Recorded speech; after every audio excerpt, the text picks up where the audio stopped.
Sonic Frontiers is a beautiful game which struggles to actually be a game.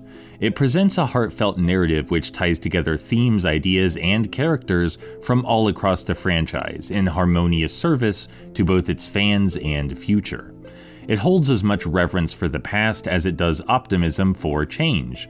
Almost none of that, however, is reflected in the game design. There are the superficial additions of new ideas, sure, such as the open world components and new platforming mechanics, but these are barely necessary to interact with. It's possible to entirely bypass most anything unique, new, or challenging by just goofing around with some of the mindless minigames or other subsystems. There is one exception, however, the true final boss of Frontiers. It is quite literally the end of all things. To complete the game, you must contend with it and face the very idea of overwhelming inevitability. How is this represented in-game? Appropriately, via a bullet hell segment. Bullet hell as a genre is an incredibly romantic and relatively underexplored storytelling device. By its nature, bullet hell is intense, overcoming, and shockingly impenetrable.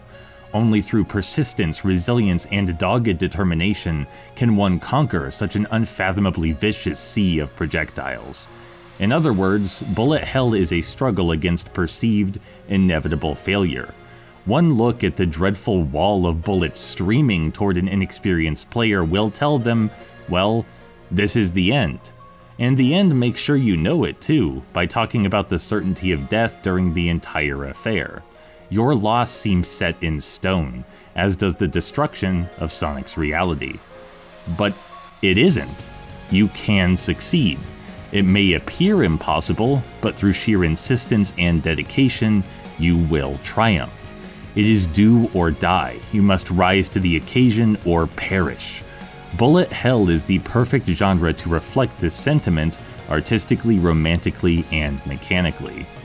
This final battle is a brilliant resolution to an interactive experience which is otherwise ashamed of its own interactivity, and we should not deny the one spark of creative craftsmanship it has allowed itself.